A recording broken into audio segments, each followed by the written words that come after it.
BJP ಶಾಸಕ Shivraj Patil location track ಮಾಡಲಾಗುತ್ತಿದೆ ಎಂಬ ಆರೋಪ ಇದೀಗ ರಾಜಕೀಯ ಚರ್ಚೆಗೆ ಗ್ರಾಸವಾಗಿದೆ. ಮೊಬೈಲ್ ಟ್ರ್ಯಾಕ್ ಮಾಡುವ ಮೂಲಕ ಗೂಢಾಚರಣೆ ನಡೆಸಲಾಗುತ್ತಿದೆ ಎಂಬ ಆರೋಪವನ್ನ ಶಾಸಕರು ಮಾಡಿದ್ರು.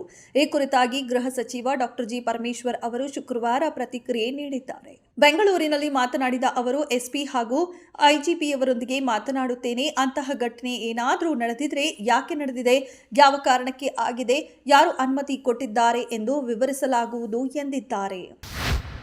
ಲೋಕಸಭೆ ಮತ್ತು ರಾಜ್ಯಸಭೆಯಲ್ಲಿ 1995ರ ವಕ್ಫ್ ಕಾಯ್ದೆ ತಿದ್ದುಪಡಿ ಮಸೂದೆ ಅಂಗೀಕಾರ ಪಡೆದಿರುವುದಕ್ಕೆ ಬಿಜೆಪಿ ಉಚ್ಚಾಟಿತ ಶಾಸಕ ಬಸನಗೌಡ ಪಾಟೀಲ್ ಯತ್ನಾಳ್ ಸಂತಸ ವ್ಯಕ್ತಪಡಿಸಿದ್ದಾರೆ.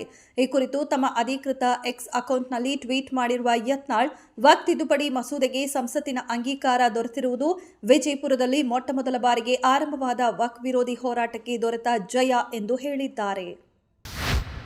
ಭಾರತ್ ಮಾಲಾ ಯೋಜನೆ ಅಡಿ ಕೈಗೆತ್ತಿಕೊಳ್ಳಲಾಗಿರುವ ಮೈಸೂರು ಕೊಡಗು ಚತುಷ್ಪಥ ರಸ್ತೆಗೆ ಟೆಂಡರ್ ಪ್ರಕ್ರಿಯೆ ಮುಕ್ತಾಯವಾಗಿದ್ದು ಭೂ ಸ್ವಾಧೀನ ಪ್ರಕ್ರಿಯೆ ನಡೆಯುತ್ತಿದೆ.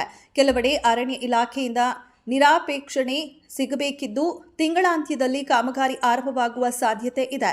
ಭಾರತ ಮಾಲಾ ಪರಿಯೋಜನಾ ಹಂತ 1 ಕಾರ್ಯಕ್ರಮದ ಅಡಿಯಲ್ಲಿ ನಿರ್ಮಿಸಲು ಯೋಜಿಸಿರುವ ಚತುಷ್ಪಥ ರಸ್ತೆ ಕಾಮಗಾರಿಗೆ ಮೈಸೂರು ಬೆಂಗಳೂರು ಎಕ್ಸ್‌ಪ್ರೆಸ್ ವೇ ಉದ್ಘಾಟನೆ ಸಂದರ್ಭ ಪ್ರಧಾನಿ ನರೇಂದ್ರ ಮೋದಿ ಶಂಕುಸ್ಥಾಪನೆ ನೆರವೇರಿಸಿದ್ದರು. ಅವರು ಹಾಯ್ ಅಂದ್ರೆ ನಾವು ಬಾಯ್ ಬಾಯ್ ಎಂದು ಓಡಿ ಹೋಗಬೇಕು. ಹೀಗೆ ಹನಿ ಟ್ರ್ಯಾಪ್ ಬಗ್ಗೆ ಎಚ್ಚರದ ಮಾತನ್ನ ಆಡಿದವರು ಸಚಿವ ಸತೀಶ್ ಜಾರಕಿಹೊಳಿ. ಬೆಂಗಳೂರಿನಲ್ಲಿ ಶುಕ್ರವಾರ ಮಾತನಾಡಿದ ಅವರು, ಹನಿ ಟ್ರ್ಯಾಪ್ ವಿಚಾರದಲ್ಲಿ ಯಾರು ಶತ್ರುಗಳು ಯಾರು ಮಿತ್ರರು ಅಂತ ಗೊತ್ತಾಗಲ್ಲ. 300 ಕಿಲೋಮೀಟರ್ ರೇಡಿಯಸ್ನಲ್ಲಿ ಏನ್ ಬೇಕಾದರೂ ಆಗಬಹುದು ಎಂದು ಆತಂಕ ವ್ಯಕ್ತಪಡಿಸಿದರು.